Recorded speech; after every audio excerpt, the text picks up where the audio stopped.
नमस्कार, संसद टीवी में आपका स्वागत है। मैं हूं प्रतिबिंब शर्मा। संसद के बजट सत्र के दूसरे भाग के तीसरे हफ्ते का आज अंतिम दिन है और सदन की कार्रवाई शुरू होने से पहले हम हाजिर हैं दोनों सदनों में आज होने वाले कामकाज का पूरा ब्यौरा लेकर हमारे खास कार्यक्रम संसद में आज के साथ हम आपको बताएंगे कि दोनों सदनों के एजेंडे में कौन से महत्वपूर्ण कामकाज शामिल हैं। ये भी दिखाएंगे कि किन संसदीय समितियों की रिपोर्ट्स रखी जानी है और प्रश्नकाल के दौरान कौन कौन से सवाल पूछे जाने वाले हैं। इसके अलावा दोनों सदनों में आज सत्ता पक्ष और विपक्ष की क्या रहने वाली है रणनीति, उस पर भी रहेगी निगाह। संसद के एजेंडे से जुड़ा हर अपडेट देने के लिए संसद भवन परिसर में मौजूद हैं हमारे सहयोगी अखिलेश सुमन और पवन कुमार शर्मा। आप दोनों का स्वागत है। स्टूडियो में हमारे साथ मौजूद हैं गुजरात से बीजेपी के राज्यसभा सांसद जुगल सिंह लोखंडवाला और उत्तर प्रदेश के बिजनौर से बीएसपी के लोकसभा सांसद मलूक नागर। वरिष्ठ पत्रकार कुमार राकेश से भी हम खास तौर पर बात करेंगे। संसद में आज के एजेंडे को लेकर आप सभी मेहमानों का बहुत बहुत स्वागत है। संसद में आज के एजेंडे पर आगे बढ़ने से पहले एक नजर सबसे पहले डाल लेते हैं हेडलाइंस पर। भारतीय अंटार्कटिक विधेयक 2022 आज लोकसभा में होगा पेश। अंटार्कटिका में पर्यावरण संरक्षण के लिए विनियमन ढांचा प्रदान करने का प्रस्ताव। संविधान अनुसूचित जातियां और अनुसूचित जनजातियां आदेश दूसरा संशोधन बिल 2022 पर भी होगा विचार। देश में खेलकूद को बढ़ावा देने की आवश्यकता के मुद्दे पर लोकसभा में अल्पकालिक चर्चा रहेगी जारी। सदन की सहमति से नियम 193 के तहत चर्चा में बदला गया ध्यानाकर्षण प्रस्ताव। कांग्रेस सांसद गौरव गोगोई ने कल की थी चर्चा की शुरुआत। दोनों सदनों के एजेंडे में 180 से ज्यादा गैर सरकारी विधेयक। मतदान को अनिवार्य बनाने वाले प्राइवेट मेंबर विधेयक पर लोकसभा में चर्चा रहेगी जारी। जनसंख्या विनियमन विधेयक पर राज्यसभा में भी होगी आगे की चर्चा। हम राज्यसभा और लोकसभा के आज के एजेंडे पर विस्तार से डालेंगे नजर और अपने मेहमानों से भी उस पर चर्चा करेंगे, लेकिन उससे पहले एक नजर दोनों सदनों में कल क्या कुछ हुआ उस पर डाल लेते हैं रिकैप के जरिए। राज्यसभा में कल नेता सदन पीयूष गोयल समेत उच्च सदन से अप्रैल से जुलाई 2022 के महीने में रिटायर होने जा रहे 72 सांसदों को विदाई दी गई। वहीं लोकसभा में जलवायु परिवर्तन के महत्वपूर्ण मुद्दे पर नियम 193 के तहत आगे की चर्चा हुई। केंद्रीय पर्यावरण और जलवायु परिवर्तन मंत्री भूपेंद्र यादव और विद्युत नवीन और नवीकरणीय ऊर्जा मंत्री राजकुमार सिंह ने चर्चा का जवाब दिया। देश में खेलकूद को बढ़ावा देने के मुद्दे पर भी लोकसभा में नियम 193 के तहत चर्चा हुई। दोनों सदनों में महत्वपूर्ण संसदीय समितियों के प्रतिवेदन और विवरण भी पेश किए गए। संसद के आज के एजेंडे की बात करें तो दोनों सदनों की कार्यसूची में अहम काम का शामिल है। शुक्रवार होने की वजह से दोनों सदनों के एजेंडे में गैर सरकारी सदस्यों के कामकाज भी शामिल है। तो सबसे पहले एक नजर डालते हैं आज लोकसभा में क्या कुछ रहने वाला है खास। भारतीय अंटार्कटिक विधेयक 2022 आज लोकसभा में पेश किया जाएगा। संविधान अनुसूचित जातियां और अनुसूचित जनजातियां आदेश दूसरा संशोधन विधेयक 2022 भी विचार और पारित किए जाने के लिए एजेंडे में शामिल है। देश में खेलकूद को बढ़ावा देने की आवश्यकता और इसे लेकर सरकार की ओर से उठाए गए कदमों पर नियम 193 के तहत चर्चा लोकसभा में जारी रहेगी। कार्यसूची में 150 से ज्यादा गैर सरकारी विधेयक भी शामिल है। संसदीय कार्य राज्य मंत्री अर्जुन राम मेघवाल सत्र के शेष भाग के लिए सरकारी कार्य के बारे में बयान देने वाले हैं। सामाजिक न्याय और अधिकारिता संबंधी स्थायी समिति का प्रतिवेदन भी पेश किया जाएगा। सभा पटल पर मंत्रालय और विभागों से संबंधित अहम पत्र रखे जाएंगे और प्रश्नकाल के दौरान जनहित से जुड़े महत्वपूर्ण सवाल पूछे जाएंगे। साथ ही सदस्य नियम 377 के अधीन मामले भी उठा पाएंगे। सीधा रुख करते हैं अपने सहयोगी पवन का। पवन, बहुत महत्वपूर्ण दिन है और बहुत व्यस्त कार्यक्रम भी है। अगर सूची पर नजर डाली जाए तो लोकसभा की क्या कुछ खास रहने वाला है?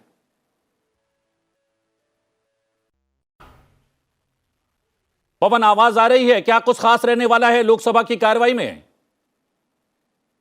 फोन कट गया है मेरा, बताइए। आवाज आ रही है आपकी? पवन, हमारे सहयोगी संसद भवन परिसर में मौजूद है, तकनीकी वजह से शायद कनेक्शन नहीं हुआ है।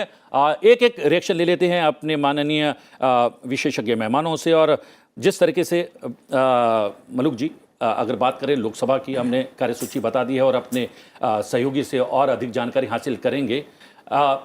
कितने कितने महत्व का देखते हैं ये पूरा जो बजट सत्र का दूसरा भाग है? लगातार काम हो रहा है, प्रश्नकाल भी पूछे जा रहे हैं, शून्यकाल में भी अवसर हो रहे हैं और लगातार विधेयक भी पारित हो रहे हैं। देखिए, बहुत ही महत्वपूर्ण रहा है ये जो सत्र है, और इसमें अच्छी बात एक है कि लेट रात तक भी काफ़ी काम हो रहा है, और संसद का जो आउटपुट है जो 100 से हमेशा कभी 60%, कभी 70% होता है, इसमें 110%, 120% तक पहुंच रहा है। और जो आज आपने जो बातें की हैं कि 377 के तहत मुद्दे उठाए जाएंगे, 0 आवर के तहत मुद्दे उठाए जाएंगे, प्रश्नकाल में प्रश्न पूछे जाएंगे। आज फ्राइडे का दिन है, और एक महत्वपूर्ण बात है कि आज के दिन प्राइवेट बिल आते हैं जो मेंबर ऑफ पार्लियामेंट उसमें डालते हैं, और जो मैंने जैसे उदाहरण के तौर पे मैंने 2020 में फाइल किए थे प्राइवेट बिल, तो अभी 3 महीने पहले वो लिस्टेड हुए एडमिट होने और ना एडमिट होने के लिए, और वो एडमिट हुए और लिस्टेड हुआ है आज के लिए प्राइवेट बिल। तो शुक्रवार का दिन संसद में, लोकसभा में खास करके प्राइवेट बिल के लिए होता है, तो आज बहुत ही महत्वपूर्ण जी। और आपका जो खुद का प्राइवेट बिल है वो कितना महत्व का है, और निजी विधेयक का महत्व सदन के भीतर क्या कुछ रहता है, उस पर भी चर्चा करेंगे। लेकिन सीधा रुख करते हैं अपने सहयोगी पवन का। पवन, यहाँ पर आज शुक्रवार है और प्राइवेट मेंबर बिल्स जो है बहुत ज्यादा सूचीबद्ध हैं। इसके अलावा विधेयक भी हैं, जिसमें एक जो विधेयक है द इंडियन अंटार्कटिक बिल, वो कितना अलग अलग है, क्योंकि अंटार्कटिका को लेकर सदन के भीतर एक विधेयक लाना कितना, क्या कुछ कहता है आखिरकार? प्रतिबिंब, जैसा हमारे जो मेहमान आए हैं मुलुक नागर जी बीएसपी के सांसद, जैसा उन्होंने कहा कि शुक्रवार के दिन का जितने भी सांसद हैं उनको बेसब्री से इंतजार रहता है। पिछले शुक्रवार को क्योंकि जो वित्त विधेयक है उसको पारित किया गया, तो प्राइवेट मेंबर बिजनेस जो है नहीं लिया गया था पिछले हफ्ते, तो इस हफ्ते लिया गया है। और आज जो है 157 जो प्राइवेट मेंबर बिल हैं वो लिस्टेड हैं। हालांकि जो पारित करने के लिए और विचार के लिए जो बिल हैं वो 7 बिल हैं आज। उनमें पहला एक बिल जो है, जैसा मुलुक नागर साहब ने कहा कि उनका बिल है राष्ट्रीय लघु राज्य निर्माण बोर्ड 2020। इसमें मुलुक नागर जी की मांग है कि छोटे छोटे राज्य होने चाहिए, तभी उनका विकास हो पाएगा। ऐसा विधेयक आज जो है वो लिस्टेड है, उस पर ऊपर विचार भी होना है। उसी तरह सुधाकर तुकाराम श्रृंगरे जी हैं, ये लातूर महाराष्ट्र से बीजेपी के सांसद हैं। स्कूलों में संस्कृत का जो वो है, संस्कृत भाषा जो उसको अनिवार्य कर दिया जाए, उसका शिक्षण, इसको लेकर उनका विधेयक है। नवनीत सिंह है, उनका अनुच्छेद 248 में संविधान संशोधन विधेयक है, वो भी लिस्टेड है। जनार्दन सिंह सिग्रीवाल जी जो महराजगंज बिहार से बीजेपी के सांसद हैं, उनका बिल है अनिवार्य मतदान विधेयक 2019, वो भी विचार और पारित करने के लिए लिस्टेड है। फिर एक गिरीश बापट जी हैं पुणे से जो सांसद हैं, वो आयुर्वेदिक उपचार के लिए बीमा कवरेज मिले, इसको लेकर उनका विधेयक है, वो भी आज लिस्टेड है। रमा देवी जी ने जो मनरेगा से संबंधित संशोधन विधेयक है 2019 का, उसमें जो है वो अनुसूची में परिवर्तन की मांग कर रही है, उनका भी वो विधेयक जो लिस्टेड है। उसके अलावा सुशील कुमार सिंह जी हैं औरंगाबाद बिहार से, उन्होंने यूनिफॉर्म सिविल कोड 2019 को लेकर उनका प्राइवेट मेंबर बिल है, वो भी आज पारित करने के लिए लिस्टेड है।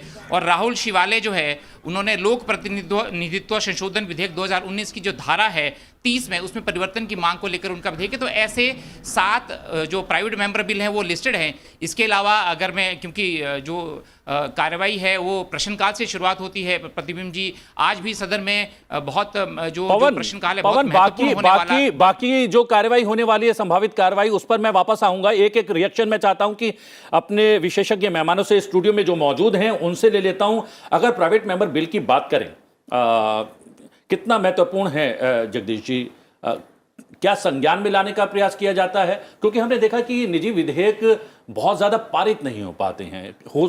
कई बार ऐसा होता है कि कुछ महत्व का कोई निजी विधेयक लगता है सरकार को, तो उसे एडॉप्ट कर देता है और अपनी तरफ से फिर सदन के भीतर उसको आगे बढ़ाया जाता है। देखिए, ये एक बहुत अच्छी पहल होती है कि जनता का जो विषय रहता है, जनता की जो मांग रहती है, वो सदन के अंदर आमतौर सांसद जो भी रहते हैं, लोकसभा राज्यसभा के सांसद जो भी रहते हैं, वो क्वेश्चन आवर या तो बिल पे कोई बातचीत करते रहते हैं। पर जब ये प्राइवेट बिल जो आता है, वो वहाँ का वो निरीक्षण जो करता है, उसके स्टेट का होता है, पूरे इंडिया का उसका परिभ्रमण जो उसके अंदर का, क्योंकि वो देश के अंदर नया बिल लाके नई चीज अंदर दाखिल करना चाहता है और जिस तरह वो देश को कैसे लाभ हो, तो ये अच्छी पहल है। और अच्छी तरह ये हमारे जो सांसद जो लोग रहते हैं वो चाहते हैं कि भाई ये बिल आने से काफ़ी सारा सुधार होने वाला है, इस तरह के बिल रखते हैं। तो मैं ये अच्छी प्रणाली का है, मैं धन्यवाद देता हूँ। जी जी, लेकिन अगर बात करें कुमार राकेश जी, आप एक अरसे से सदन की कार्रवाई को कवर कर रहे हैं, आपने भी देखा होगा कि निजी विधेयक लाए जाते हैं, निजी विधेयक कितना आगे बढ़ पाते हैं, क्या कुछ उनके साथ होता है, कितने महत्व के होते हैं वैसे? देखिए, प्राइवेट मेंबर्स बिल का एक जो सबसे बड़ा फ़ायदा ये होता है कि आमतौर पर इंडिया में तो प्राइवेट मेंबर बिल बहुत कम ही पास हो पाते हैं, बहुत आई थिंक एक या दो तीन ओकेजन रहे होंगे। लेकिन उसका एक ये फ़ायदा होता है कि कोई अगर इम्पॉर्टेंट इशू है और अगर कोई मेंबर उसको उठाता है तो एक पब्लिक डोमेन में वो डिस्कशन का एक पॉइंट बनता है और कई बार जो डिबेट उससे जनरेट होती है तो उसका कहीं ना कहीं एक नेशनल लेवल में भी उसका एक इम्पैक्ट होता है। जैसे मैं आपको बता दूं कि एक डीएमके के मेंबर थे तिरुचि सिल्वा जी, तो उन्होंने ट्रांसजेंडर कम्युनिटी के बारे में, रिफॉर्म के बारे में एक private member bill I think पिछले जो पहली मोदी सरकार थे उसमें लाया था और वो राज्यसभा में पास भी हो गया था क्योंकि उसमें अपोजिशन के पास राज्यसभा में ज़्यादा नंबर था। तो बाद में तो वो बिल पार्लियामेंट में पास नहीं हो पाया, लेकिन उससे एक डिबेट हुई जो बाद में गवर्नमेंट ने भी एक रिफॉर्म करके और ज़्यादा कॉम्प्रिहेंसिव करके एक दूसरा बिल लाया और बाद में वो लॉ बन गया। तो प्राइवेट मेंबर बिल का एक ये फ़ायदा होता है कि एक ओवरऑल सोसाइटी में एक डिबेट जनरेट होती है, लेजिस्लेचर में भी डिबेट जनरेट होता है। बहुत सारे एमपीज कई बार पॉपुलेशन कंट्रोल बिल लाते हैं और हम देख रहे हैं कि आजकल पॉपुलेशन कंट्रोल के बारे में भी काफ़ी चर्चा हो रही है। तो प्राइवेट मेंबर बिल का ये मेरे हिसाब से सबसे बड़ा योगदान होता है, चाहे वो बाद में पास हो पाए या नहीं पाए। मलुक जी, जैसा कि हम लोगों ने बताया और आपने भी चर्चा में इस बात का जिक्र किया कि आपका भी निजी विधेयक आज सूचीबद्ध है, उसका महत्व हम जानने की कोशिश करेंगे, आपके पास आएंगे। लेकिन उससे पहले हम अपने दर्शकों को बताते कि आज राज्यसभा के एजेंडे में क्या खास रहने वाला है। शुक्रवार होने की वजह से उच्च सदन की कार्यसूची में भी 25 से ज्यादा गैर सरकारी विधेयक शामिल हैं। संसदीय कार्य राज्य मंत्री वी मुरलीधरन 256वें सत्र के शेष भाग के लिए सरकारी कार्य के बारे में बयान देंगे। भारी उद्योग राज्य मंत्री कृष्णपाल उद्योग संबंधी स्थायी समिति की सिफारिशों के कार्यान्वयन की स्थिति के संबंध में बयान देने वाले हैं। सामाजिक न्याय और अधिकारिता संबंधी स्थायी समिति का प्रतिवेदन और राज्यसभा की सभा पटल पर रखे गए पत्रों संबंधी समिति का प्रतिवेदन भी पेश किया जाएगा। सभा पटल पर मंत्रालयों और विभागों से संबंधित अहम पत्र रखे जाएंगे और प्रश्नकाल के दौरान जनहित से जुड़े महत्वपूर्ण सवाल भी पूछे जाएंगे। सीधा रुख करते हैं अपने सहयोगी अखिलेश सुमन का। अखिलेश जी, बात करें, आज की कार्यसूची बहुत महत्व की है, लेकिन यहां पर भी हम देख रहे हैं निजी विधेयक बहुत ज्यादा संख्या में है। हम यहां पर बात कर रहे थे निजी विधेयकों की, क्या उसकी कार्यप्रणाली होती है, किस तरीके से आगे बढ़ाए जाते हैं सदन के भीतर और कितना महत्व रखते हैं ये निजी विधेयक? बिल्कुल प्रतिबिंब, मैं निजी विधेयक पर आने के पहले दो चीज़ें बता दूं कि एक तो आज भी शून्यकाल में 10 शून्यकाल में उल्लेख आएंगे, सदस्यों के शून्यकाल में 10 मुद्दे उठाने वाले हैं। उसके अलावा 13 स्पेशल मेंशन उठाने वाले हैं। जैसा कि कल ये सब नहीं हुआ था, 0 आवर भी नहीं हुआ था, स्पेशल मेंशन रखा गया था, लेकिन सदन के अंत में बात हुई तो फिर नहीं रखा गया। लेकिन और जो क्वेश्चन आवर था वो भी एडजर्न हो गया था। तो आज ये तीनों चीज़ें चलेंगी। उसके अलावा जो जहाँ तक निजी विधेयक की बात है, तो अभी तक भारत के इतिहास में 14 निजी विधेयक दोनों पास हो चुके हैं संसद से, और आंकड़े ये बताते हैं कि 2% जो निजी विधेयक है उन पर संपूर्ण चर्चा हुई है। तो निश्चित तौर पे सदस्यों की यह शिकायत कई बार सदन में उठी है कि सदस्यों के जो अपने विचार हैं जो निजी विधेयकों के माध्यम से झलकते हैं, उन पर सरकार उस तरीके से ध्यान नहीं देती। कई बार जो निजी विधेयक का जो समय है उस समय को ख़त्म करके सरकारी कामकाज में बदल दिया जाता है। कई बार बहुत ही सरकार भी उसे लाइटली लेती है और सदस्यों को खुद ही मशक्क़त करनी पड़ती है कि अपने जो सांसद साथी हैं उनको रखें सदन में और उनको प्रोत्साहित करें कि वो उनके बिल पे विचार प्रस्तुत करें। तो निश्चित तौर पे एक थोड़ी सी निराशाजनक स्थिति झलकती है, लेकिन फिर भी इन सारे स्थितियों के बीच भी निजी विधेयकों ने भारतीय संसद में एक प्रमुख भूमिका निभाई है सरकार को गाइडेंस देने में। और निजी विधेयकों की प्रणाली ये होती है कि जिसे इंट्रोड्यूस पहले किया जाता है और इंट्रोडक्शन के बाद वो बाद में आता है कंसिडरेशन एंड पासिंग का। आज 20 जो निजी विधेयक हैं वो इंट्रोडक्शन के लिए है। कई बार निजी रिजोल्यूशन भी होते हैं इंट्रोडक्शन के लिए, जिसमें कि सबसे पहला आप देखते हैं कि किरोड़ी लाल मीणा का वो इस पे यूनिफॉर्म सिविल कोड पर एक कमिटी बनाने के लिए एक विधेयक आया है। और उसके बाद फिर अगर 20 के बाद एक पहला जो निजी विधेयक कंसिडरेशन एंड पासिंग का है, राकेश सिन्हा का है, जो जनसंख्या नियंत्रण करने के उपायों पर, और एक दिन उस पर चर्चा हो भी चुकी है 4 फरवरी को, और आज भी उस पर चर्चा जारी रहने की संभावना है। तो इन विधेयकों के माध्यम से एक तो सरकार का ध्यान आकर्षित होता है इस मुद्दे के, जो मुद्दा सदन में उठाया जाता है। दूसरा ये है कि सांसदों के बीच में भी एक सेंसिटाइजेशन होता है कि वो इस मुद्दे पे सोचें, और सरकार पे एक दबाव बनता है कि अगर सांसदों के विचार उसके फेवर में आते हैं जिस तरीके से, तो उन विचारों के आधार पे सरकार एक विधेयक लाती है अपनी तरफ से। क्योंकि विधेयक, देखिए, कानून बनाना सरकार का काम होता है, और सरकार पर दबाव बनाने के लिए ही पूरे संविधान में और संसदीय कार्यप्रणाली में व्यवस्था की गई है कि सदस्यों को भी यह अधिकार और समय दिया जाए कि वो निजी विधेयक लाएं, जिसमें कि उनको ट्रेनिंग भी होती है उनकी अपनी, और उसके अलावा वो जनता के सामने भी, सरकार के सामने भी कुछ खास मुद्दे। तो बहुत ही महत्वपूर्ण समय होता है, और कई बार हालांकि मीडिया कई बार उसे प्रमुखता नहीं देती, क्योंकि सदस्य ही जब प्रमुखता नहीं देंगे तो मीडिया भी प्रमुखता नहीं देती। लेकिन यह समय ऐसा होता है जब निश्चित तौर पर एक आई ओपनर होता है, जो कि ज्वलंत मुद्दे होते हैं, उन मुद्दों पर सबका ध्यान जाता है। जी, आज की राज्यसभा की कार्रवाई इसलिए भी महत्वपूर्ण है कि कल बहुत भावुक क्षण थे। कुछ वर्तमान राज्यसभा के सांसद निवर्तमान हो गए, उनका विदाई समारोह था। फिर शाम को भी एक कार्यक्रम था जिसमें खुद सांस्कृतिक कार्यक्रम सांसदों ने प्रस्तुत किए। उसके बाद आज ये सदन की कार्रवाई होने वाली है। कितना महत्व है उस कार्यक्रम के बाद ठीक सदन की कार्रवाई होना? देखिए, निश्चित तौर पे कल जो पूरे सदन का, राज्यसभा का माहौल था, एक साथ 72 सांसदों का विदा होना सबके लिए एक शॉकिंग था। और कई सदस्यों ने कहा, जैसे मुझे रामगोपाल यादव की बात याद है, उन्होंने कहा कि उनके कार्यकाल में एक साथ इतनी बड़ी संख्या में सांसद सदस्यता से रिटायर नहीं हुए हैं। और उसमें भी उनका ये भी कहना था कि गैलेक्सी ऑफ पार्लियामेंटेरियंस हैं जिनका बहुत लंबा अनुभव रहा है। उन्होंने सरकार को ये भी सुझाव दे डाला उस समय कि आप ये जो 75 वर्ष की सीमा है, उसको सीमा को ख़त्म कीजिए और अनुभवी लोगों को आने दीजिए।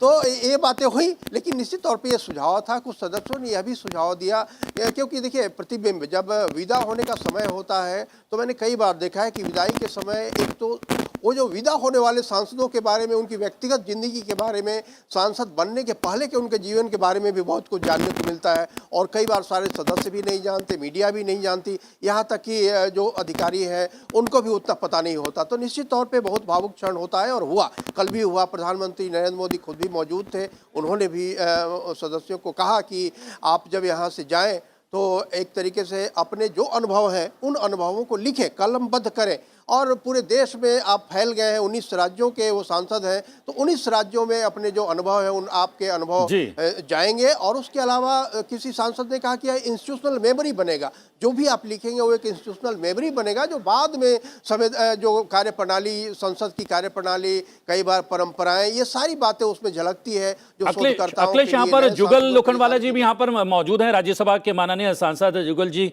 भावुक क्षण थे, हमारे सहयोगी भी बता रहे हैं। कल भी हम लोगों ने लंबी चर्चा इस विषय पर की है। प्रधानमंत्री का सुझाव है कि जितने भी माननीय सांसद निवर्तमान हो रहे हैं वो अपने अनुभवों को लिखे, एक बात। और दूसरा, कुछ सांसदों का सुझाव था कि इसमें आयु सीमा उसे समाप्त किया जाना चाहिए।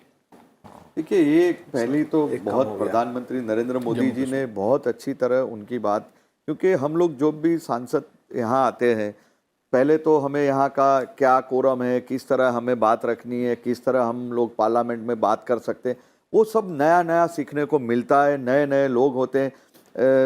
आप जैसा जानते हैं कि राज्यसभा एक उच्च सदन कहा जाता है, और सही में वहाँ के हर एक प्रदेश से अलग अलग इतने अच्छे सुझाव, इतने अच्छे भारत देश को कैसे डेवलप किया जाए, उस तरह का उनका आईक्यू रहता है। तो वो आईक्यू के लेके वो प्रश्नोत्तरी में भी भाग लेते हैं, कहीं प्राइवेट बिल भी लाते हैं, कहीं बातें भी वो कहते हैं। तो वो पूरा संज्ञान में रख के जब अपने प्रदेश में जाए, या तो अपने जो यहाँ से जो उन्होंने सीखा है, या तो वो जो सीख के आए, वो सबको मिला के एक अच्छी सी बुक्स लिखे, या तो वो अपने राज्य में जब भी जाए लोगों के साथ बातें करे कि भी हम सांसद में जाते थे तो क्या करते थे, किस तरह हमारा वार्तालाप होता था। तो वो एक अलग आपका एक मेमोरेबल रहता है। आपने देखा होगा कि आज तक की हमारी हिस्ट्री में, भूतकाल में ऐसा रहता था कि अंग्रेज ऐसा करते थे कि पूरी उनकी डिक्शनरी में वो लिखा रहता था, वो जो भी काम दिनचर्या करते थे वो लिखा रहता था। हमारी हिस्ट्री कहीं ना कहीं ये नहीं होने की वजह से आज की तारीख में हमें भी जो पढ़ाया गया है, जो भी सुनाया गया है, समझाया गया है, वो अंग्रेजों का या मुगलों का ही इतना भूतकाल का कुछ समझा या समझ में नहीं आ रहा है। जी, तो जी। मैं कहना चाहूंगा कि ये हमारे सांसदों के लिए बहुत गौरव की बात है कि जब भी हम हमारे क्षेत्र में जाए या तो हमारे लिए एक अच्छी डिक्शनरी, एक डायरी होनी चाहिए। और सबसे बड़ी बात यह है कि जो सदन के भीतर कार्रवाई होती है वो तो डॉक्यूमेंटेड होती है, लेकिन सदन के इतर जो दूसरे दलों के सांसदों से, नेताओं के साथ आपके संबंध रहते हैं, वो लोगों के सामने नहीं आ पाते और मीडिया भी बहुत ज़्यादा उनको तवज्जो नहीं देता है। इसलिए शायद प्रधानमंत्री ने सुझाव दिया कि लिपिबद्ध करें, अपने जो हैं अनुभवों को बांटने के लिए उसको जो है कागज़ पर उतारें। बात कर लेते हैं लोकसभा की देश में खेल कूद को बढ़ावा देने की आवश्यकता और इसे लेकर सरकार की ओर से उठाए गए कदमों पर नियम 193 के तहत चर्चा लोकसभा में जारी रहेगी। कल लोकसभा अध्यक्ष ओम बिरला ने सदन की सहमति से इस मुद्दे पर लाए गए ध्यानाकर्षण प्रस्ताव को नियम 193 के तहत चर्चा में बदल दिया। कांग्रेस सांसद गौरव गोगोई ने कल चर्चा की शुरुआत की। 2 घंटे से ज्यादा चली चर्चा में कांग्रेस और बीजेपी समेत विभिन्न दलों के सांसदों ने अपने विचार और सुझाव रखे। विपक्षी दलों के सांसदों ने खेल और खिलाड़ियों को प्रोत्साहन देने पर जोर देते हुए कहा कि देश में खेलों से जुड़े बुनियादी ढांचे का विकास किया जाना चाहिए और अंतर्राष्ट्रीय स्पर्धाओं का अधिक से अधिक आयोजन करना चाहिए। सत्ता पक्ष ने यह भी कहा कि केंद्र में नरेंद्र मोदी सरकार बनने के बाद खेलों को लेकर माहौल बदला है और खिलाड़ियों की स्थिति और उनको मिलने वाली सुविधाओं में बहुत सुधार आया है। भारतीय अंटार्कटिक विधेयक 2022 भी आज लोकसभा में पेश होगा। पृथ्वी विज्ञान मंत्री डॉक्टर जितेंद्र सिंह सदन में विधेयक पेश करेंगे। विधेयक में अंटार्कटिक पर्यावरण और उससे संबंधित पारिस्थितिकीय तंत्रों के संरक्षण के लिए विनियमन ढांचा प्रदान करने का प्रस्ताव है। इसके माध्यम से उम्मीद ये की जा रही है कि भारत अंटार्कटिक संधि, अंटार्कटिका जलीय जीवन संसाधन संरक्षण कन्वेंशन और पर्यावरण संरक्षण पर अंटार्कटिक संधि प्रोटोकॉल के तहत अपने दायित्वों को पूरा कर पाएगा। लोकसभा में संविधान अनुसूचित जातियां और अनुसूचित जनजातियां आदेश दूसरा संशोधन बिल 2022 पर विचार होना है। जनजातीय मामलों के मंत्री अर्जुन मुंडा विधेयक पर विचार और पारित करने का प्रस्ताव करेंगे।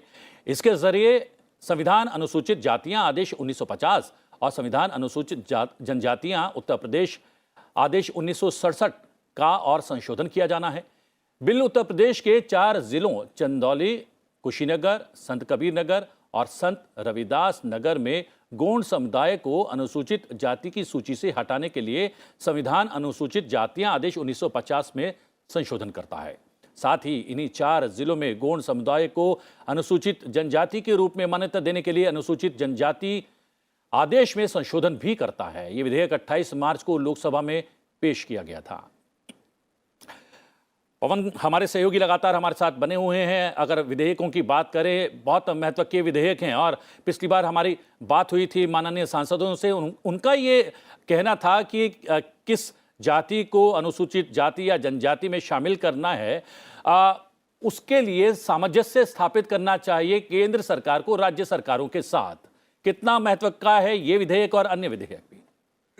प्रतिबिंब, जैसा आपने बताया कि जो उत्तर प्रदेश में जनजातियां हैं उनको लेकर ये बिल है और इससे पहले भी एक बिल जो है त्रिपुरा को लेकर पास हो चुका है लोकसभा में, तो उसी को लेकर ये बिल है। और जो जनजातीय मंत्री हैं अर्जुन मुंडा, उन्होंने 28 मार्च को ये वाला जो बिल है उसको रखा था, जिसका कि अगर हम नाम की बात करें the constitution scheduled caste and scheduled tribe order second amendment bill 2022, तो इसको पारित होने में कोई दिक्कत नहीं है। हालांकि आप जैसा जानते हैं सभी सदस्यों की ओर से कहते हैं कि सिर्फ कुछ ही राज्य क्यों, क्योंकि जहां तक जनजातियों की बातें हैं तो वो पूरे भारतवर्ष में अगर कई राज्यों की बात करें वहां पे सभी जगह जनजातियां रहती हैं।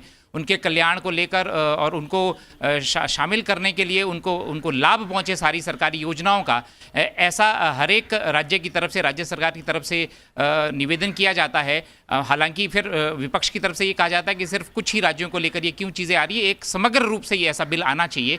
तो ये बात हर बार कही जाती है। जहाँ तक आज की बात करूँ, ये लिस्टेड है ये बिल प्रतिबिंब और इसको पारित होने में कोई दिक्कत नहीं है। एक जो महत्वपूर्ण बिल जो है आज जो पेश होना है प्रतिबिंब जी, उसके बारे में मैं आपको बताना चाहूँगा कि भारतीय एंटार्कटिका बिल है 2022। ये अपने तरह का पहला बिल है। कैबिनेट ने अभी 16 मार्च 2022 को जब बैठक हुई थी कैबिनेट की, इस बिल को अप्रूव किया था और इस बिल को जो है मिनिस्ट्री ऑफ अर्थ साइंसेज ने बनाया है। ये सारा का सारा जो बिल है, जो एंटार्कटिका महाद्वीप है वहाँ पे जो अनुसंधान गतिविधियाँ हैं और वहाँ जो पर्यावरण संरक्षण के लिए जो विनियमन का ढांचा है वो उसको रेगुलेट करता है। उसके बारे में ये बिल जो करता है अपने आप में ये नया बिल है प्रतिबिंब जी। और इस पर खास बात क्या है कि जैसा हम सभी जानते हैं कि पूरी दुनिया में 7 महाद्वीप हैं और उसमें से जो 2 महाद्वीप हैं, नॉर्थ पोल में आर्कटिक है और दक्षिणी ध्रुव पे जो है अंटार्कटिका है। अंटार्कटिका को ठंडा रेगिस्तान भी कहा जाता है प्रतिबिंब जी, क्योंकि यहाँ पे जो है जो टेम्परेचर है वो बिल्कुल -88 डिग्री तक रहता है, इतना रहता है। हालांकि अंटार्कटिका जो है शोध को लेकर, मैग्नेटिज्म को लेकर, पर्यावरण को लेकर, मौसम को लेकर और चाहे दूसरी चीजें हो उसको लेकर ये शोध का विषय हमेशा रहा है। तो और हमारा शोध केंद्र भी वहां पर मौजूद है। वो सबसे बड़ी बात यह है कि शोध केंद्र मौजूद है। पर्यावरण को लेकर न केवल देश की चिंता हमें करनी है, बल्कि सरकार जो है वैश्विक स्तर पर भारत क्या कुछ कर रहा है वो भी दिखाने का एक अवसर है। मलूक जी, यहाँ पर 2 विधेयकों की बात हुई है। एक विधेयक जो अनुसूचित जातियों और अनुसूचित जनजातियों को लेकर है, चूंकि आप उत्तर प्रदेश से हैं, ये भी कहीं ना कहीं उत्तर प्रदेश को एड्रेस करता है ये विधेयक। तो क्या सामंजस्य स्थापित करना चाहिए राज्य सरकारों के साथ, क्योंकि वहाँ पर राज्य सरकारों को ज़्यादा इसके बारे में जानकारी है कि कौन सी जाति जो है अनुसूचित जाति या जनजाति के अंतर्गत आ सकती है या आनी चाहिए? देखिए, पहले तो मैं माफ़ी चाहूँगा, आपका जो मेरा पहले वाला जो विषय था आप आने वाले थे, आपने अनाउंस करा था, आए नहीं तो नहीं वो अभी उस पर आएंगे, बाकायदा आएंगे। अच्छा, बाकायदा आएंगे इस पे तो हम ये कहना चाहेंगे कि पूरे देश में जितनी भी और जातियों को जो प्रदेश की जनता और प्रदेश की सरकारें और प्रदेश के विधायक और प्रदेश के सांसद ये महसूस करते हैं कि इन जातियों को एससी और एसटी में लेना चाहिए, तो इसमें अच्छी बात है, कोई बुरी बात नहीं है। लेकिन जो उनका पहले कोटा है उससे कोटा उसी अनुपातित तौर में के हिस्से के अनुसार बढ़ाया भी जाना चाहिए, ये भी सोचना चाहिए। ऐसा ना हो जाए जो कोटा पहला है उसमें तुम और डालो, तो जो पहले लोग हैं उनके साथ ना इंसाफी ना हो जाए, इस चीज का भी सरकार को ध्यान रखना चाहिए। जी, लेकिन कुमार राकेश जी, यहाँ पर कोटे की नहीं, यहाँ तो चिन्हित करने की बात है कि बाकायदा चिन्हित करके उस कैटेगरी में उसको समाहित करना है या नहीं करना है, या उस कैटेगरी से निकालकर दूसरे कैटेगरी में डालना है। सर, तो कोटे को तो इम्पैक्ट कर ही जाएगा ना, अगर डालेंगे और निकालेंगे तो सीधी बात है। तो बिल्कुल एकदम देखिए, नागर जी ने जो बोला वो तो एक पॉलिटिकल बात है, क्योंकि जब भी कोटे में कोई नई कम्युनिटी ऐड होती है तो शेयर तो सबका थोड़ा कम हो ही जाता है। लेकिन ये जितने भी जब भी ये बिल आता है और हर सेशन में ऐसा कोई ना कोई बिल आता है जिसमें कोई ना कोई नई जाति को एसटी लिस्ट में या एससी लिस्ट में सरकार डालती है, तो इसमें बेसिकली एक प्रोसेस होता है, लोगों की डिमांड होती है कि एक समग्र रूप से आया जाए। लेकिन ये जो प्रक्रिया होती है डायनामिक भी होती है। स्टेट में हमेशा कोई ना कोई डिमांड आते रहती है, उसका एक प्रॉपर बॉडी है जो उनको चिन्हित करता है कि किस कम्युनिटी को एससी में, किस कम्युनिटी को एसटी में डाला जाए, और उस हिसाब से जो रिकमेंडेशन आती है उसके बाद जब भी लिस्ट में किसी भी कम्युनिटी को ऐड करना है तो उसके लिए कॉन्स्टिट्यूशनल अमेंडमेंट जरूरी होता है। तो उसके बाद वो लोग पार्लियामेंट में आता है और वहाँ पास होता है। तो ये प्रक्रिया सतत चलते रहती है। एक बार जो एक डिमांड होती है कि समग्र रूप से आया जाए, ऐसा तो हो नहीं सकता है, क्योंकि हमेशा एक नई डिमांड आती रहती है। जी, तो यहाँ पर एक और विधेयक जो है बहुत इम्पोर्टेंट है, जैसा कि हमारे सहयोगी ने भी बताया, द इंडियन अंटार्कटिक बिल इसलिए भी है क्योंकि भारत का जो है न केवल देश के प्रति बल्कि जो है वैश्विक स्तर पर भी एक संकल्प है पर्यावरण के प्रति, इसलिए जो है ये विधेयक बहुत महत्वपूर्ण हो जाता है अपने आप में। देखिए, आज की तारीख के अंदर आप देखते हैं कि हमारा ग्लोबल वार्मिंग जो चल रहा है, कहीं पे ज़्यादा बारिश हो जाती है, कहीं पे ज़्यादा आप देखेंगे कि जहाँ समुद्री वहाँ काफ़ी सारे तूफान वगैरह आ जाते हैं, और कई जगह पे हमारा एनवायरनमेंट इतना हीट हो जाता है। अभी ये गर्मियों के मौसम में आप देखें तो ये पूरे मतलब प्रधानमंत्री नरेंद्र मोदी जी ने एक पहल 2017 के अंदर उन्होंने कहा था कि भाई हम लोग यहाँ जिस तरह का ग्लोबल वार्मिंग चल रहा है तो इसको कैसे कंट्रोल किया जाए, कैसे ज़्यादा से ज़्यादा ग्रीन एनवायरनमेंट डेवलप किया जाए, इसके लिए ये पूरा सरकार ये नया बिल लाई है। और उसके अंदर एक अलग अलग तरीके से हम लोग कैसे 2070 तक हमारा पूरा इंडिया ग्रीन फील्ड में चला जाए, उस तरह का एक ये बिल है। उसके अंदर काफ़ी सारे अलग अलग नए पहलू है कि प्लास्टिक को कैसे हटाया जाए। 2018 में माननीय प्रधानमंत्री नरेंद्र मोदी जी ने एक मुहिम की थी कि भाई प्लास्टिक नेस्त नाबूद किया जाए, मतलब धीरे धीरे अपने जो काम में लेते हैं उसे हटाया जाए। इसी तरह धीरे धीरे आने वाले वक्त में करने के लिए ये ग्लोबल वार्मिंग को कंट्रोल करने के लिए ये किया गया है। जी, और सबसे बड़ी बात यहाँ पर मनुक जी बोल रहे थे निजी विधेयक पर चर्चा नहीं हुई है, तो उसी पर आते हैं। शुक्रवार होने की वजह से दोनों सदनों के एजेंडे में गैर सरकारी सदस्यों के कामकाज शामिल है। लोकसभा की कार्यसूची में 150 से ज्यादा गैर सरकारी या प्राइवेट मेंबर विधेयक शामिल हैं। एक नजर लोकसभा में पेश किए जाने वाले कुछ गैर सरकारी विधेयकों पर डाल लेते हैं। सांसद सुधाकर तुकाराम श्रृंगरे विद्यालयों में संस्कृत भाषा का अनिवार्य शिक्षण विधेयक 2019 पेश करने वाले हैं। सांसद रवनीत सिंह अनुच्छेद 248 की जगह नए अनुच्छेद को प्रतिस्थापित करने के संबंधित संविधान संशोधन विधेयक 2019 पेश करने वाले हैं। सांसद असदुद्दीन ओवैसी नया अनुच्छेद 371 के को शामिल किए जाने के लिए संविधान संशोधन विधेयक 2019 पेश करेंगे। सांसद अशोक महादेव राव नेते विदर्भ राज्य निर्माण आयोग विधेयक 2019 पेश करने वाले हैं। सांसद रीति पाठक कामकाजी महिला मूलभूत सुविधाएं और कल्याण विधेयक 2019 पेश करने वाली हैं। सांसद सुधीर गुप्ता मध्य प्रदेश राज्य विशेष वित्तीय सहायता विधेयक 2019 पेश करेंगे। इसके अलावा सदन में और भी कई गैर सरकारी विधेयक पेश किए जाएंगे। वहीं 7 गैर सरकारी विधेयक विचार और पारित किए जाने के लिए एजेंडे में शामिल हैं, उन पर भी नजर डाल लेते हैं। सांसद जनार्दन सिंह सीकरीवाल की ओर से पेश अनिवार्य मतदान विधेयक 2019 पर आगे की चर्चा जारी रहेगी। उन्होंने 12 जुलाई 2019 को विधेयक पर विचार करने का प्रस्ताव किया था, वो इसे पारित करने का प्रस्ताव भी रखेंगे। सांसद सुशील कुमार सिंह समान सिविल संहिता विधेयक 2021 पर विचार और पारित करने का प्रस्ताव करेंगे। सांसद राहुल रमेश शिवाले लोक प्रतिनिधित्व संशोधन विधेयक 2019 धारा 30 का संशोधन पर विचार और पारित करने का प्रस्ताव रखने वाले हैं। सांसद डॉक्टर मोहम्मद जावेद सौर संयंत्रों का अनिवार्य संस्थापन विधेयक 2021 पर विचार और पारित करने का प्रस्ताव रखेंगे। सांसद मलूक नागर राष्ट्रीय लघु राज्य निर्माण बोर्ड विधेयक 2020 पर विचार और पारित करने का प्रस्ताव रखने वाले हैं। सांसद गिरीश भालचंद्र बापट आयुर्वेदिक उपचार के लिए बीमा कवरेज विधेयक 2021 पर विचार और पारित करने का प्रस्ताव करेंगे। सांसद रमा देवी महात्मा गांधी राष्ट्रीय ग्रामीण रोजगार गारंटी संशोधन विधेयक 2019 अनुसूची ए का संशोधन पर विचार और पारित करने का प्रस्ताव करने वाली हैं। राज्यसभा के एजेंडे की बात करें तो इसमें भी आज 25 से ज्यादा गैर सरकारी विधेयक यानी प्राइवेट मेंबर बिल शामिल हैं। एक नजर राज्यसभा में पेश किए जाने वाले कुछ प्राइवेट मेंबर विधेयकों पर। सांसद डॉक्टर किरोड़ी लाल मीणा भारत में एक समान नागरिक संहिता विधेयक 2020 पेश करेंगे। सांसद डेरेक ओब्रायन महामारी निवारण तत्परता और प्रबंधन विधेयक 2021 पेश करेंगे। सांसद सुभाष चंद्र सिंह दंड प्रक्रिया संहिता संशोधन विधेयक 2021 पेश करेंगे। सांसद के.जे. एल्फोंस संविधान की उद्देशिका का संशोधन करने के लिए संविधान संशोधन विधेयक 2021 पेश करने वाले हैं। सांसद डॉक्टर वी शिवादासन भूमि और आश्रय का राष्ट्रीय अधिकार विधेयक 2022 पेश करने वाले हैं। इनके अलावा भी सदन में कई गैर सरकारी विधेयक पेश किए जाएंगे। राज्यसभा की कार्यसूची में कुछ प्राइवेट मेंबर विधेयक विचार और पारित किए जाने के लिए भी शामिल हैं, उन पर भी नजर डाल लेते हैं।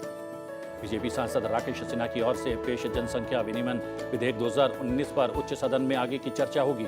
उन्होंने इसी साल 4 फरवरी को विधेयक पर विचार का प्रस्ताव किया था, वो उसे पारित करने का प्रस्ताव भी रखेंगे। बीजेडी सांसद डॉक्टर सस्मित पात्रा भारतीय दंड संहिता संशोधन विधेयक 2021 पर विचार और पारित करने का प्रस्ताव करेंगे।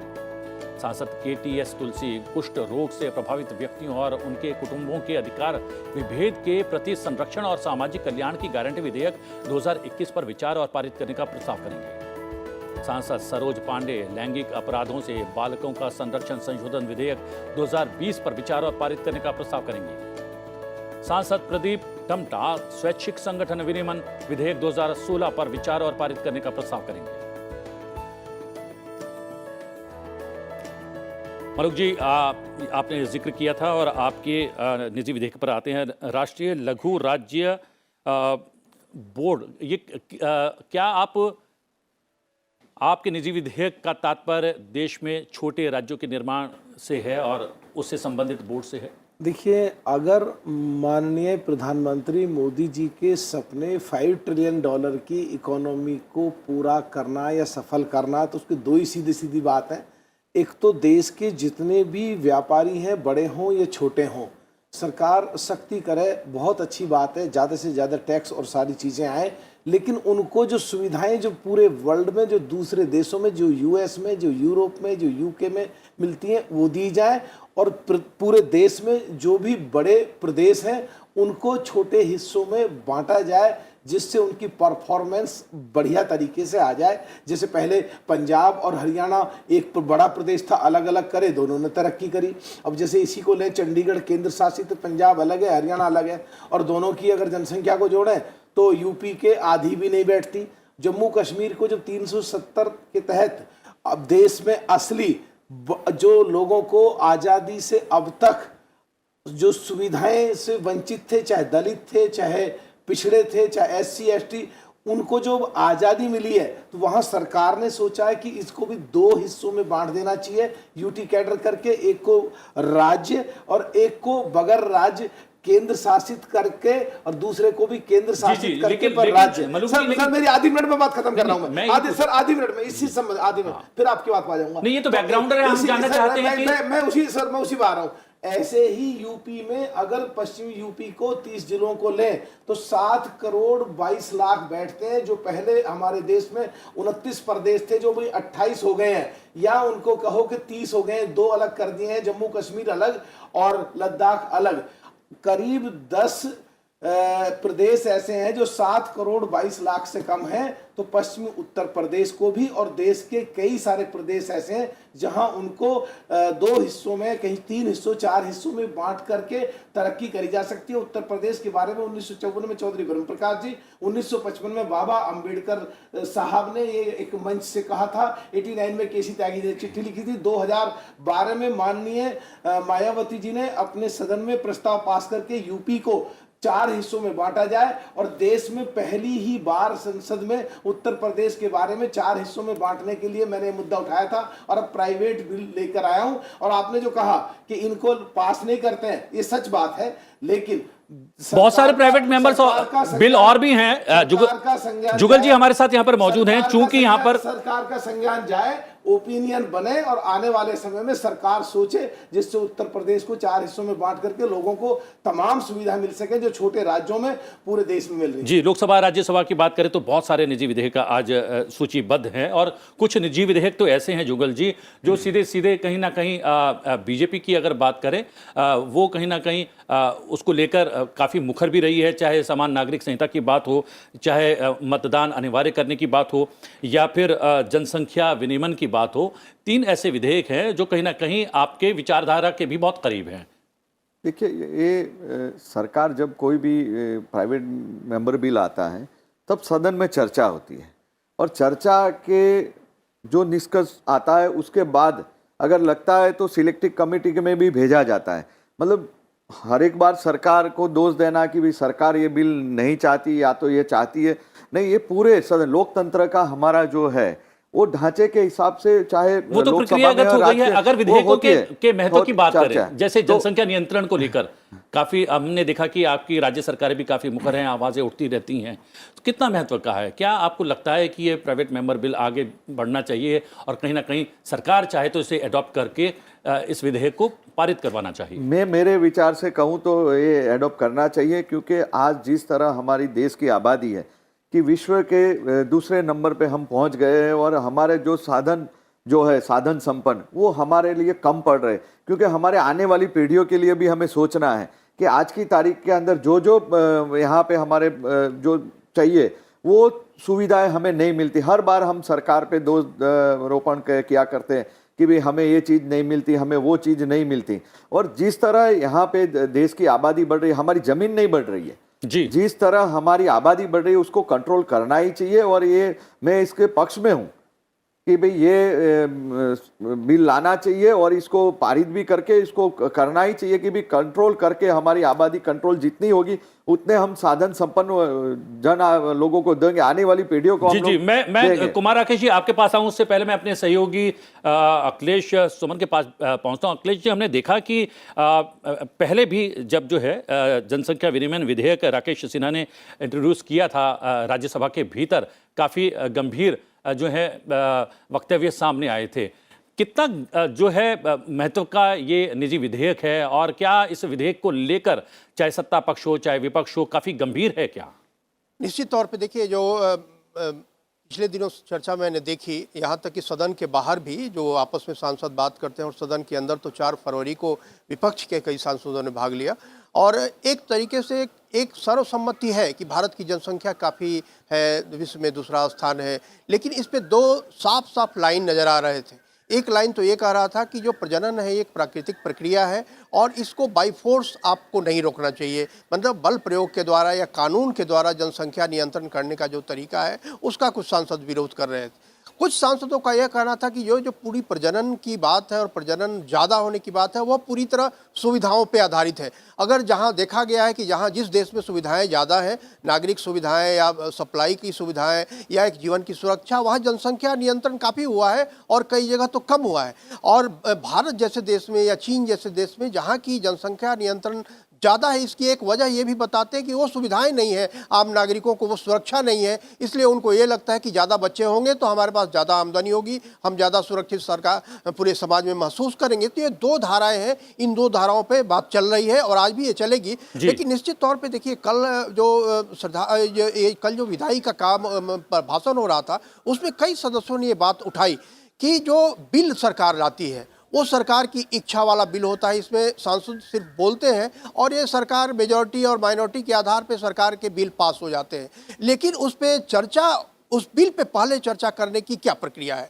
तो उस प्रक्रिया को मान सकते हैं कि ये प्राइवेट मेंबर्स बिल है और प्राइवेट मेंबर्स बिल को अगर आप आगे बढ़ाएंगे, उसे भी सरकारी बिल जैसा समय देंगे पूरे कार्यसूची में, तो हो सकता है वो बहस के बाद सरकार को एक दिशा प्राप्त हो कि हाँ जी इस दिशा में सांसद चाह रहे हैं, चाहे विपक्ष के सांसद हो या सत्ता पक्ष के सांसद हो। और उसके बाद अगर सरकारी बिल आता है तो काफ़ी वो एक सारगर्भित, काफ़ी रोचक होगा और काफ़ी महत्वपूर्ण होगा। और स्टैंडिंग कमेटी में अगर वो जाता है तो स्टैंडिंग कमेटी के सामने भी एक पूर्व में चली खुली चर्चा का एक डॉक्यूमेंट होगा, उस पे इनपुट होंगे। तो यह बहुत ही महत्वपूर्ण आज के दिन में और ज़्यादा माना जा रहा है कि संसद को सिर्फ औपचारिकता के रूप में नहीं बल्कि संसद को एक सारगर्भित बहस और एक सारगर्भित इनपुट देने वाली संस्था के रूप में विकसित करने की जरूरत है। चाहे वो स्पेशल मेंशन हो जिसमें कि सदस्य सिर्फ ले कर दे नहीं बल्कि सदस्य बोले भी, क्योंकि जब सदन में आवाज उठती है तो सरकार, जनता, हर जगह वो बात चलती है।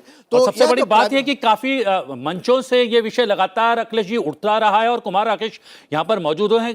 क्या अनुपात को लेकर भी एक बहस है कि किस अनुपात में किसकी जनसंख्या बढ़ रही है, उसको लेकर चिंता ज्यादा है, या टोटलिटी में जो जनसंख्या लगातार बढ़ रही है देश के सामने एक बड़ी चुनौती के सामने के रूप में सामने आ रही है जनसंख्या, बढ़ती जनसंख्या? देखिए, लास्ट ईयर एक नेशनल फैमिली हेल्थ सर्वे आया था, तो उसमें जो लेटेस्ट जो आंकड़ा है उस हिसाब से ये है कि इंडिया में जो फर्टिलिटी रेट है, TFR टोटल फर्टिलिटी रेट, वो 2 हो गई है, 2.0%। और जो एक वर्ल्ड में जो एक रिप्लेसमेंट लेवल माना जाता है 2.1, कि अगर 2.1 अगर आपका किसी भी देश का TFR है तो इसका ये मतलब है कि आपकी पॉपुलेशन धीरे धीरे स्टेबलाइज हो जाएगी। और 2.1 से कम है तो पॉपुलेशन समय के साथ डिक्लाइन ही होगी, बढ़ेगी नहीं। तो इंडिया में जो लेटेस्ट आंकड़ा था वो 2.0 का था। अब इसमें बात ये है कि कुछ स्टेट जो हमारे ज़्यादा गरीब स्टेट भी हैं, ज़्यादा पॉपुलस स्टेट भी हैं, जैसे यूपी है, बिहार है। बिहार में जो TFR है अभी भी 3 है। तो जो एक नेशनल लेवल में लॉ की बात हो रही है, तो क्या केरला जैसे स्टेट में या कर्नाटका जैसे स्टेट में जहाँ पर TFR 2 से भी कम है, मतलब समय के साथ पॉपुलेशन उनकी डिक्लाइन भी होगी, तो वहाँ तो पॉपुलेशन कंट्रोल के लिए किसी कानून की ज़रूरत है क्या? इसका दूसरा पहलू ये भी है कि जो आमतौर पर जो गरीब कम्युनिटीज़ होती है, जो गरीब कास्ट होते हैं, उनमें TFR ज़्यादा होता है, उनमें प्रजनन ज़्यादा होता है। तो आप तो अगर लॉ अगर बनाएंगे भी, लेकिन आप किसी परिवार को फोर्स तो कर नहीं सकते हैं कि उनको 2 ही बच्चे हों या 3 से कम हो। यानी जागरूकता ज्यादा आवश्यक आप है उसमें किसी एक कानून बात के ये बदले। ऐड करूंगा कि इसमें एक समय समाप्त हो रहा है। एक जो है रिएक्शन मुझे अपने सहयोगी पवन से भी लेना है, और वो बहुत महत्व का निजी विधेयक है, क्योंकि लगातार हम ये आवाजें भी पवन सुनते रहे हैं अनिवार्य मतदान को लेकर, और आज निजी विधेयक सूचीबद्ध है लोकसभा के भीतर। कितना महत्व का? प्रतिबिंब जाहिर तौर पे ये बहुत महत्वपूर्ण विधेयक है। जनार्दन सिंह सिग्रीवाल जी जो महाराजगंज बिहार से सांसद है, उनका ये विधेयक है। 2019 का विधेयक है ये निजी विधेयक। तो इसके ऊपर चर्चा हो चुकी है, बहुत लोग अपनी बात कह चुके हैं। जहाँ तक पक्ष के लोगों का सवाल है, सत्तारूढ़ दल के जो लोग हैं और जो उनके सहयोगी लोग हैं वो इसके पक्ष में हैं, पर कुछ लोग ये भी कहते हैं कि क्या ये भारत जैसे देश में ये पॉसिबल है जहाँ पे कि अब तक भी वोटर लिस्ट जो है वो नहीं बनी है, और बहुत सारी चीज़ें हैं, या जो फंडामेंटल राइट है स्पीच और एक्सप्रेशन का, क्या उसका वायलेशन तो नहीं हो जाएगा, या जो राइट्स हैं एक नागरिक के तौर पे उस पे उसका ये वायलेशन, जब आप कंपल्शन इसकी कर देंगे तो क्या ये उसका हनन तो नहीं है। इसके ऊपर विपक्ष की तरफ से कुछ सांसद पहले भी कह चुके हैं, पर ऑल टुगेदर ज़्यादातर लोग जो है इसके पक्ष में है, क्योंकि अगर देश का अच्छी बात ये भी है कि जितने भी हाल ही में चाहे प्रदेशों के चुनाव, राज्यों के चुनाव हुए हों, चाहे पवन आपने जानकारी उपलब्ध करवाई है, और मैं चाहता हूं कि आपकी जानकारी पर एक रिएक्शन मैं स्टूडियो में भी मौजूद अपने विशेषज्ञ मेहमानों से ले लेता हूं। अनुज जी, कम समय है क्योंकि आपको भी कार्रवाई में सम्मिलित होने के लिए जाना है। क्या अनिवार्य करना चाहिए मतदान का अधिकार? देखिए, अनिवार्य करने से पहले ये सोचना चाहिए कि कुछ लोग कई स्टेट में और कई जिलों में वोट बनवा देते हैं। पर सरकार ऐसी कोई प्रक्रिया, वो तो सरकार कानून ला चुकी है, वो पारित भी हो चुका है, और इलेक्शन कमीशन उस पर इतनी गंभीरता से काम करे कि वोट कई जगहों पे ना हो, वो इससे पहले जरूरी है। और जो हमारे पवन पत्रकार भाई ने कहा कि फंडामेंटल राइट है किसी का, कोई देना चाहता है कोई नहीं देना चाहता है, तो उसको अनिवार्य की जो बात कर रहे हैं, उससे पहले चुनाव से संबंधित 50 से भी ज्यादा और दूसरे बहुत महत्वपूर्ण मुद्दे, उन पे उस प्रक्रिया को अपनाकर उस पे जरूरी बातें जो चुनाव से संबंधित है उनको कहना पहले होगा, बाद में इस पे भी सोचा जा सकता है। जी जुगल जी, ये इसलिए भी महत्वपूर्ण हो जाता है कि माना जाता है कि जो लोग मतदान की प्रक्रिया में हिस्सेदारी नहीं लेते वही नुक्ताचीनी ज्यादा करते हैं। सही बात है, शासन को लेकर, शासन प्रणाली को लेकर। सही बात है। देखिए, हमारा संविधान ये कहता है कि आपको वोट देने का अधिकार है जी। तो ये अधिकार से आपको मिलता है। अगर आप कोई, मान लीजिए कोई गलत आदमी को आपने चुन लिया या गलत सरकार को चुन लिया, तो अगले 5 साल के बाद आप चुन सकते हैं, और ये फंडामेंटल आपका राइट है, इसको यूज करना ही चाहिए। रही बात मेरे साथी मित्र जो बता रहे थे कि भाई कई लोगों के कहीं दूसरे राज्य में भी होते हैं या कहीं दूसरे शहर में उनके होते हैं, पर स्टिल टुडे आज गवर्नमेंट ने ये कर दिया है कि आधार लिंक से ज्वाइंट किया हुआ है, तो मालूम पड़ जाता है कि कोई किसी और भी राज्य में अगर वो वोट देने की कोशिश भी करता है या तो कुछ गलत कर रहा है, तो वो मालूम पड़ जाता है। लेकिन जुगल जी, वो उसकी बाध्यता नहीं है, वो बाध्यता नहीं रखी गई। अगर आप चाहते हैं लिंक करवाना तो करवा सकते हैं, नहीं चाहते तो नहीं करवाते। नहीं, उसके अंदर सर देखिए, एक बात है कि आप नोटो भी है जी, अगर आप नहीं देना चाहते तो नोटो में भी अपना रजिस्ट्रेशन करवा सकते, मतलब वहां बूथ तक तो जाइए, क्योंकि आपको क्या है कि आने वाले वक्त के अंदर हमको भारत को डेवलप करना है, किसी एक सोच को नहीं, क्योंकि हमें अगर हमारा वोट जाएगा तो ही कुछ बदलाव होने वाला है। राकेश जी, जब तक आपकी भागीदारी नहीं है तब तक आपको सवाल उठाने का भी कोई हक नहीं है। देखिए, हमारे चुनाव प्रक्रिया की एक सबसे बड़ी विडंबना ये है कि जो आमतौर पर जो प्रॉस्परस सेक्शन ऑफ सोसाइटी है, जो रिच है, जो मिडिल क्लास है, उसमें वोटिंग कम होता है, और जो गरीब तबका है उसमें वोटिंग ज़्यादा होती है। तो ये जो कंपल्सरी वोटिंग लॉ की बात हो रही है, इसके दोनों पहलू हैं। एक तो ये भी है कि अगर ज़्यादा से ज़्यादा लोग वोट करेंगे तो एक जो इलेक्शन होता है वो विल ऑफ द पीपुल है, तो अगर ज़्यादा से ज़्यादा मतदान होगा तो एक विल ऑफ द पीपुल ज़्यादा स्ट्रांगली वो प्रतिबिंबित होगा हमारे लेजिस्लेचर में। लेकिन दूसरा पहलू ये भी है कि अगर आप लोगों को फोर्स करेंगे कि आपको मतदान करना ही करना है, तो समाज का एक तबका वो भी है जो पॉलिटिकली अनइन्फॉर्म्ड है या जिसकी वोटिंग में बहुत ज़्यादा रुचि नहीं है, तो फिर वो उसके कुछ ऐसे चॉइसेस हो सकते हैं जो शायद वो इन्फॉर्म चॉइसेस नहीं होगी। तो इसमें एक्सपर्ट्स की दोनों राय है, और अभी तक जो हमने देखा है कि हमारे पार्लियामेंट में भी लोगों ने, प्राइवेटली बहुत लोगों ने इस बारे में बोला है कि बिल लाना चाहिए, लेकिन किसी भी मेजर पार्टी ने अभी इस बारे में कोई भी पॉलिसी डिसीजन लिया नहीं है। मुझे लगता है लेकिन काफी जिस तरीके से यहाँ पर complex गंभीर मामला मंथन है। हुआ है इस विषय पर, हमें लगता है कि सदन के भीतर भी इस तरीके का मंथन होगा। लेकिन मलुक जी, आपने समय निकाला, जुगल जी आपने समय निकाला, और मोहन कुमार राकेश जी आपने समय निकाला, बहुत बहुत धन्यवाद। और धन्यवाद पवन आपका और अखिलेश आपका भी। बात करें लोकसभा में आज के प्रश्नकाल की, तो प्रश्नकाल के दौरान आयुष, रसायन और उर्वरक, विदेश, स्वास्थ्य और परिवार कल्याण, विधि और न्याय और महिला और बाल विकास मंत्रालय से संबंधित प्रश्न पूछे जाएंगे। महिला एवं बाल विकास मंत्रालय से आज कुल 6, आयुष मंत्रालय से 5 प्रश्न पूछे जाएंगे। आइए नजर डालते हैं लोकसभा की प्रश्न सूची पर। सांसद फैजल पीपी मोहम्मद आयुष मंत्रालय से सिद्ध चिकित्सा पद्धति के सही तरीके से प्रचार प्रसार से संबंधित प्रश्न पूछने वाले हैं।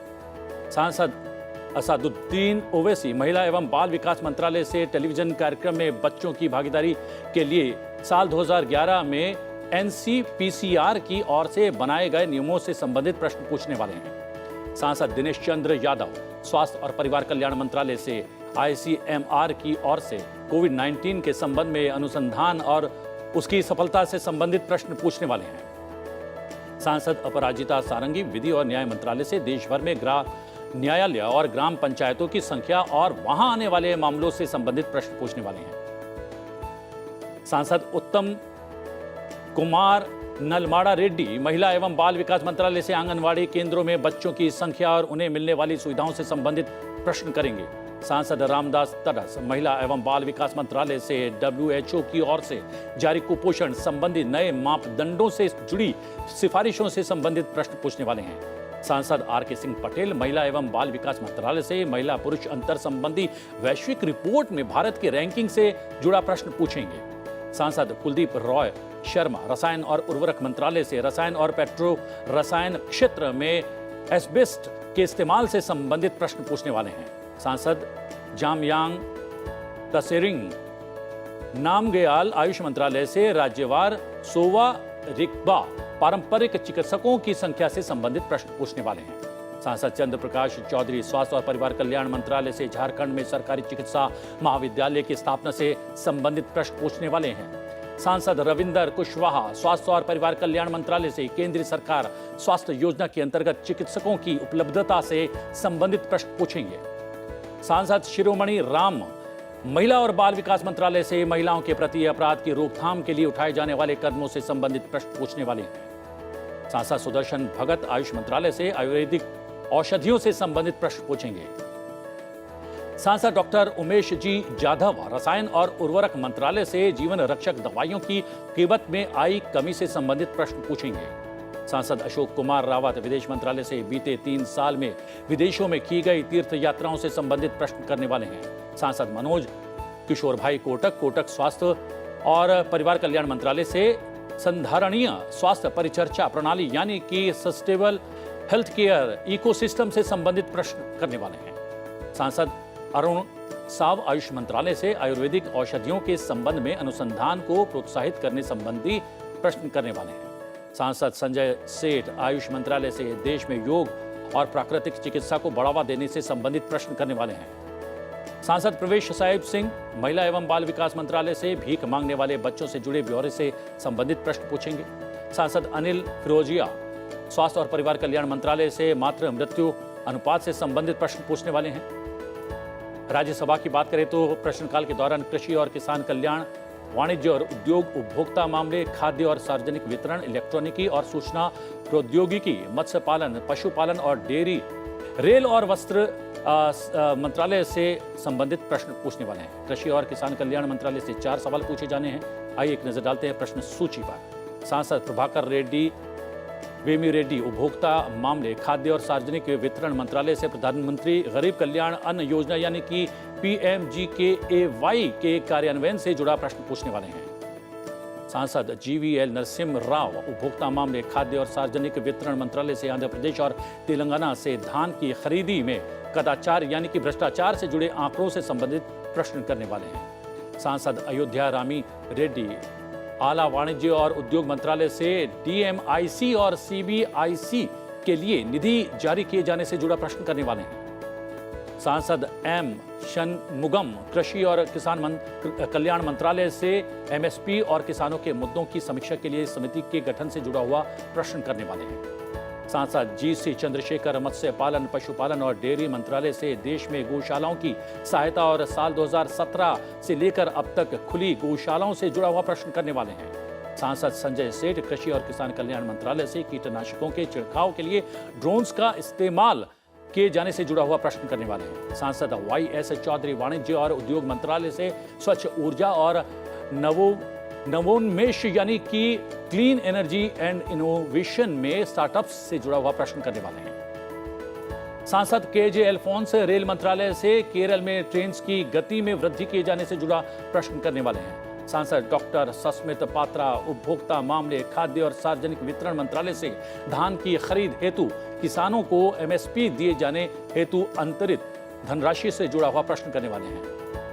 सांसद संजय राउत वस्त्र मंत्रालय से पूछेंगे कि क्या उन्हें पर्सन यानी कि जूट उद्योग में संकट के संबंध में अभ्यावेदन अर्थात मजदूरों से कोई रिप्रेजेंटेशन मिला है क्या। सांसद रिपुन बोरा कृषि और किसान कल्याण मंत्रालय से कृषि क्षेत्र की वृद्धि दर से जुड़ा हुआ प्रश्न करने वाले हैं। सांसद के.आर.एन. राजेश कुमार इलेक्ट्रॉनिकी और सूचना प्रौद्योगिकी मंत्रालय से सी-डैक के लिए निधि का आवंटन से जुड़ा हुआ प्रश्न करने वाले हैं। सांसद प्रकाश जावड़ेकर कृषि और किसान कल्याण मंत्रालय से एफपीओ की ओर से शुरू की गई गतिविधियों से जुड़ा हुआ प्रश्न करेंगे। सांसद सुजीत कुमार रेल मंत्रालय से रेलवे में धरोहरों के संरक्षण से जुड़ा प्रश्न करने वाले हैं। फिलहाल संसद में आज में इतना ही। अब से कुछ देर में लोकसभा और राज्यसभा की कार्रवाई शुरू होने जा रही है। संसद टीवी लोकसभा पर आप लोकसभा और संसद टीवी राज्यसभा पर राज्यसभा की कार्रवाई का सीधा प्रसारण दे सकते हैं। तो बने रहिए संसद टीवी के साथ। मुझे आज्ञा दीजिए। नमस्कार।